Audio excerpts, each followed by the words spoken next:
Hello everyone. I am 2 months on testosterone and this is my update.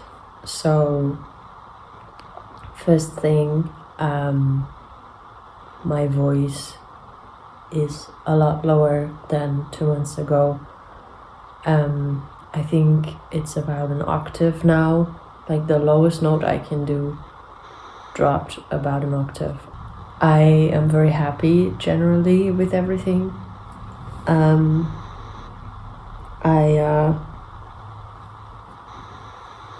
have my hair braided. I wanted to open that up, I forgot. So I am very happy with how my body is changing. I got a lot stronger. I can do 5 pull-ups now with my wrists facing me, and 3 or 4 pull-ups with my like the back of my hand facing me. So that is a lot more. I could only do, I think, maybe 1 like this with the back of my hand facing me, and so everything is a lot easier. It's a lot easier to carry around bags with laptops inside and stuff. My legs are getting narrower, like my thighs. I was always very dysphoric about my thighs and the shape of my thighs, and they're getting a lot more narrow. I feel especially like above the knee. That makes me very happy. Also, my hips are a bit narrower and my butt is less round. So my pants are sitting differently. I'm filling my shirts and my hoodies differently because my shoulders got broader and my waist is more straight and less. I'm still like a bit like this hourglass shape, but it's a lot less, and my stomach muscles changed to like, I mean, I'm just more masculine generally, but it just looks more masculine, and I'm very happy with that. And I think it's the first time that I really feel like, okay, my shoulders are broader than my hips, and it's making me so happy. My feet are bigger. I don't know if they only grew in width or also a bit in length, but I will have to like give away a lot of shoes because I was like size 38 and now I'm size 39, and I just needed to buy new shoes like this because I had no shoes anymore that fit me.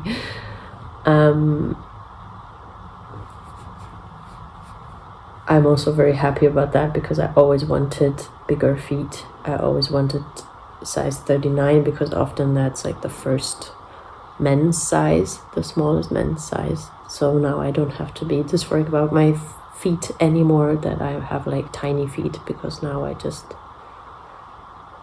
have men's tiny feet. And I feel like my face is still changing. I feel like my eyebrows are getting thicker. My face is more angular a little bit, like it's more like the shapes are clearer somehow, I feel. What else happened here? I'm starting to grow hair on my stomach and on my lower legs and on my upper lip. It's like it has kind of like the color of my head hair, and it's very thin, so it's not really visible from afar, and it's only visible if you look very closely, but it's definitely all the hair was not there before. And I can also like start to feel the hair on my upper lip, so that is very exciting. I think that's most of the changes. My smell, it has not really changed, but I smell quicker. I don't smell differently. I don't smell more, but I smell quicker, if that makes sense. I smell earlier. And I I noticed that I'm not a very smelly person at all, so I don't even shower every day. And I notice now how often I actually forget to put deodorant, because now it's not good if I forget to put some. Before it wasn't a problem. So that is a bit of a change, and I feel like my fingernails are growing faster. I feel like I have to cut them more often.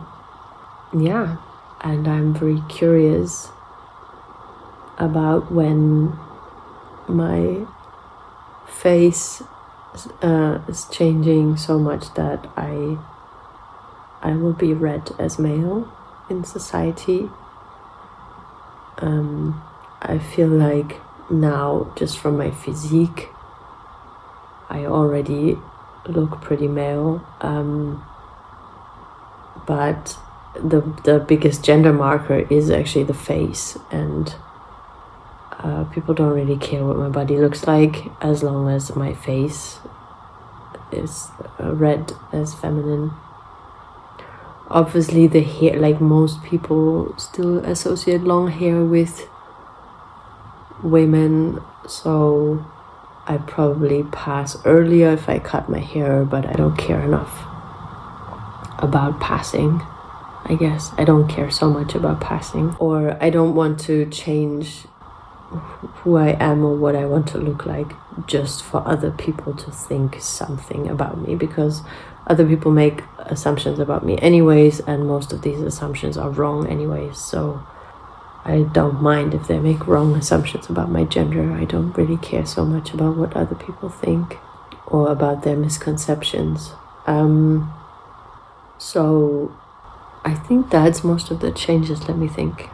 Okay, there's something more emotional, and that is very much that I feel like I have stepped into the masculine energy, or into masculinity inside myself within the last maybe 2-3 years. It was a very gradual process, but inside I am very settled, I think, in my identity and in my place in the world, in my masculinity. And now it's like the outside is like starting to match that, the inside, and the role I play and how I behave and how I am in spaces. And that is very interesting, because I think like I start to perceive myself as male more and more, also through the eyes of others, because I am changing and my body is full of testosterone. And that is putting a very different lens on things that happen, or things, how I interact with the world. And just bear with me, but what I'm trying to say is that there's like instances where I behave in a certain way that would be, if I'm read as female, it would be very okay, or it would be even funny, or it would be maybe like a little bit of doing this to the patriarchy, you know, being read as female but being perceived as male. Those are things that like I don't want anyone to perceive me that way as male. And that has to do a lot with like behavior, behavioral things in society. So for example, the other day my girlfriend said something about like, she was just joking. She was like, well, if you allow me to do this first. And I was like, well, like I suddenly was very aware and attentive, and I was like, no, I'm not like a man who like allows his girlfriend to do anything. Like, she can do whatever the fuck she wants. Like, I'm not a man who controls her in any way or something, you know. Or I don't have any say in what she does or what not, or when, or, you know. And of course that is not a thing in our relationship, but as both being perceived as female, we can make that kind of joke with each other, where we're like making jokes about patriarchy in like this ironic way. But as soon as I am actually perceived by the world as being a cis man, we cannot make that kind of joke. I mean, we can still make that kind of joke between us, because obviously I've lived 33 years as, well, not, that's not quite true. I lived as a boy for about like 4 years when I was a child, or like early teenager, but I lived most of my life as being perceived as female, and I experienced power dynamics that way. So we can still make these jokes between us, but we can't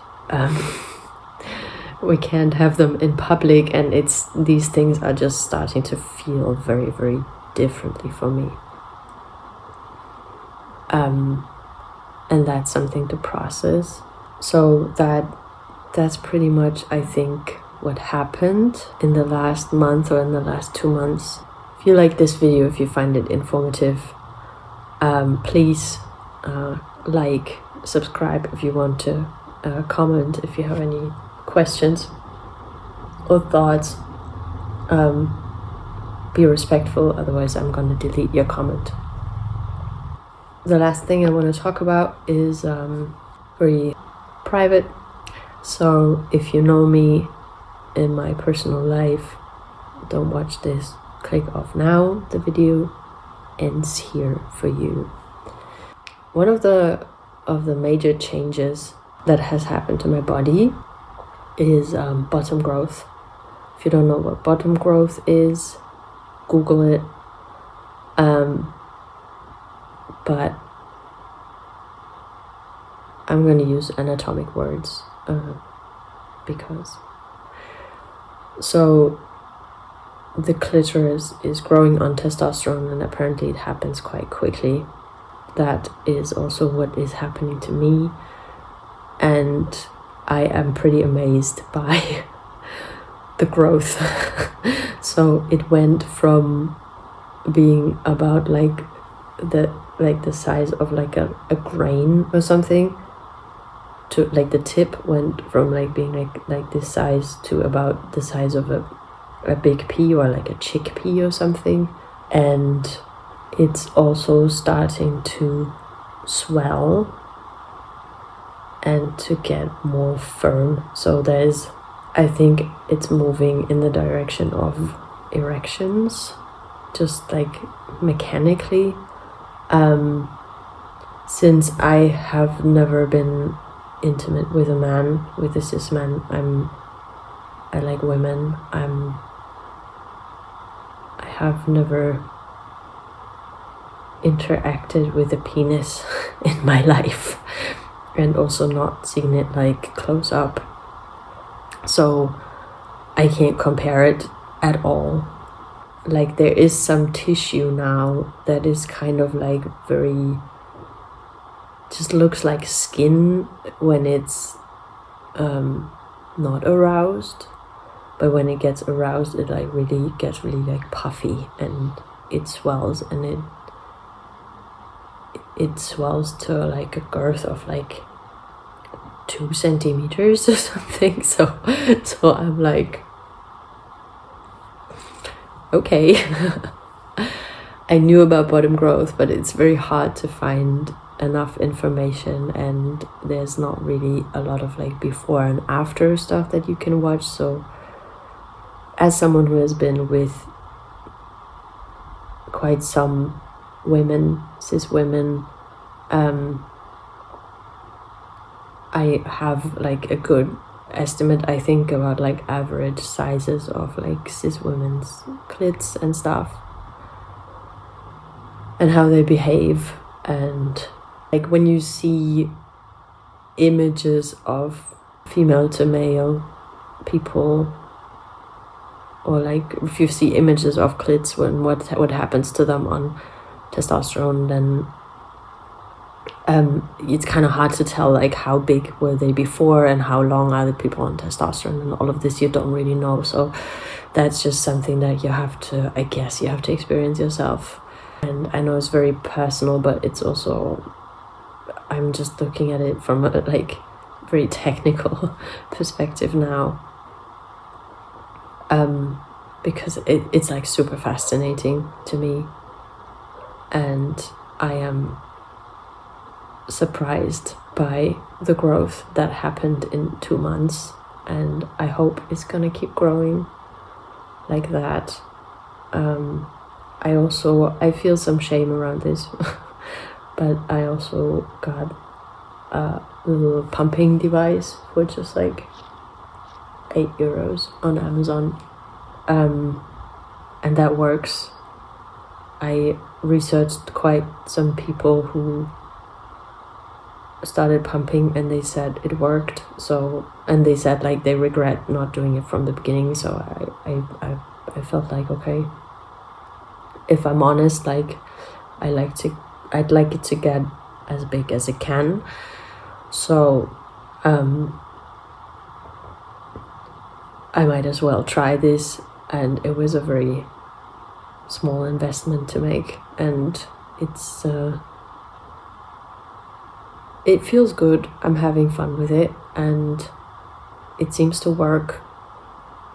I don't know if it's in the long run, if it's just like speeding up the process, or if it actually makes the growth more. There's not really a way to find out about this, because you'd have to have statistics about people, and it doesn't really exist, I guess. So you can't really compare what would have happened if you didn't pump, and what is the difference with pumping. So we don't know, but I'm trying it and I'm liking it, so I'll keep doing it. And that growth is quite a bit to process also for me, like emotionally. I feel like I always thought I don't have so much bottom dysphoria, and it's true, because I think I always focused on the sensation more than the looks or the shape, and that's something that has gotten me through a big part of my life, was like not focusing on how my body looks, but focusing on how it feels, and not focusing so much on how I look in clothing, but how I feel in clothing and all of that. So going to that level of sensation really helped me to live as a woman also, or to live in this woman's body and being perceived the way I am perceived, because I focus more on how I feel about myself. And when it comes to that, I had a very fulfilling sex life for many, many years now, more than a decade, like, because I was focusing on like how things feel, and I was just like using the parts that I have for fun things and for pleasure, and that worked really well for me. But now that it's changing, and that it's so much more affirming what it looks like now and how it behaves now, and I'm so excited about where it will go and how it will still develop,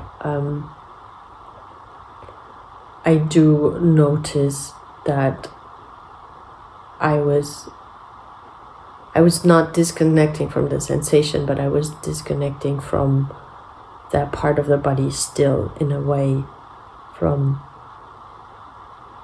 its shape and from what it means, or its gender, or I don't know. And that's I'm a very analytic person. I have a very complex brain, and it just makes me think a lot, these things. I have a lot of reflection about these things and a lot of feelings around these things now. And it's a very big mix of like excitement and also grief or sadness about like how I had to how my mind had to kind of spend a lot of energy on being okay with the things, with the way things are.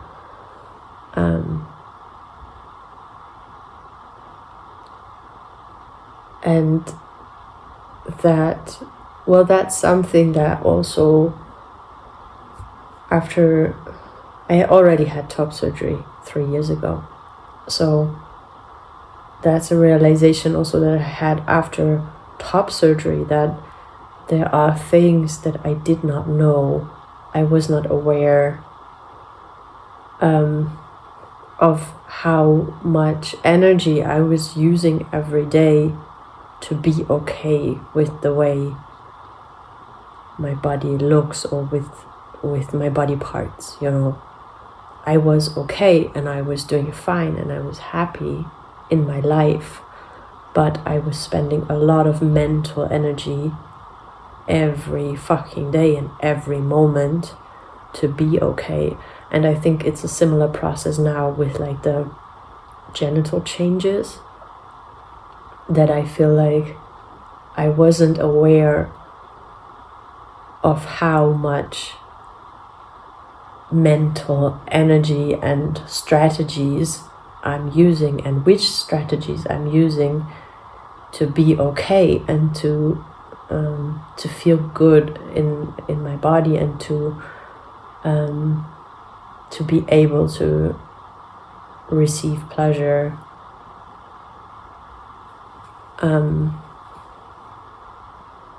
And that's kind of mind-blowing, that like just how the brain works and what it can do. And I'm very grateful for the way my brain does these things, because it's helped me a lot, and it really helped me to be a happy adult before transitioning, being, you know, I'm 33, so I spent a lot of time of my life now as a happy trans person pre-transition, but still, when that weight kind of drops off you, or when that weight is dropping off me now,